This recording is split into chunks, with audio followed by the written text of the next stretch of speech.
Se eu fosse o diabo, minhas primeiras vítimas seriam as crianças. Desde o momento em que saíssem do precioso ventre de suas mães e nascessem, eu as condicionaria a ver a divisão racial como algo normal. Eu não pararia até acabar com sua inocência. Dividir e conquistar é o truque mais antigo do livro de Gênesis. E conforme eles crescessem, eu continuaria minha infiltração por 12 anos. Eu roubaria seus corações e suas mentes. E chamaria isso de educação. Se eu fosse o diabo, minhas próximas vítimas seriam as mulheres, que eu envelheceria em contato com homens que controlariam os corpos e os seus direitos. A melhor maneira de amaldiçoar a Deus é desrespeitar os próprios portadores da vida. Falando em Deus, se eu fosse o diabo, quando se trata de religião, eu montei o meu plano perfeitamente. Eu permitiria que você adorasse Jesus todos os domingos, e nos outros 6 dias, eu faria você me adorar. Em forma de dinheiro, fama, luxúria e ganância. Para minha religião, eu não precisaria te converter. Eu transformaria os 10 mandamentos em 10 sugestões. E faria com que a pseudo-virtude fosse mais importante do que a virtude. Eu daria a vocês religião suficiente para se odiarem, mas não o suficiente para amar um ao outro.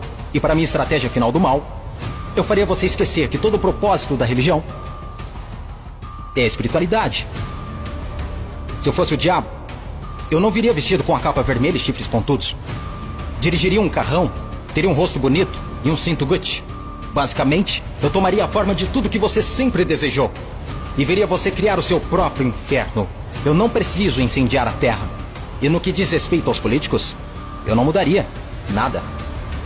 Eles já estão fazendo o meu trabalho sujo. Se eu fosse o diabo, discretamente, estaria nos bastidores. Você não precisaria me ver. Eu normalizaria a disfunção e chamaria de reality show. E nesse reality, eu atacaria a sua autoestima, dificultando a cura.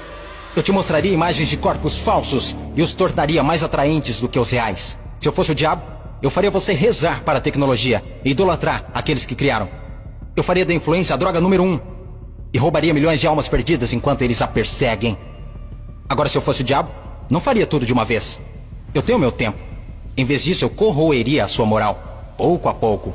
Exatamente como o câncer se espalha.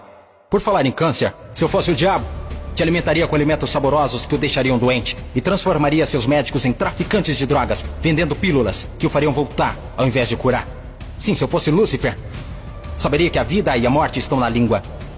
Então eu faria da sua faca e do seu garfo seus algozes. Você não pode alcançar uma consciência superior se seu corpo estiver doente. Você não optará por informações positivas se tiver inflamação. Se eu fosse o diabo, minha inteligência seria admirada. Por que você acha que a palavra inflamação literalmente significa colocar fogo? Se eu fosse o diabo, te mostraria como ser flexível. Liberaria pandemias no mundo para dar às pessoas a chance de realmente cuidar umas das outras. E me sentaria e riria, enquanto elas explorassem e se assustassem umas com as outras. Basicamente, se eu fosse o diabo, continuaria fazendo o que estou fazendo. Deus é minha testemunha. Eu já controlo os seus sistemas. Não tentem lutar contra essa causa. Porque o meu último truque, eu faria pessoas inteligentes como você duvidarem se eu já existir.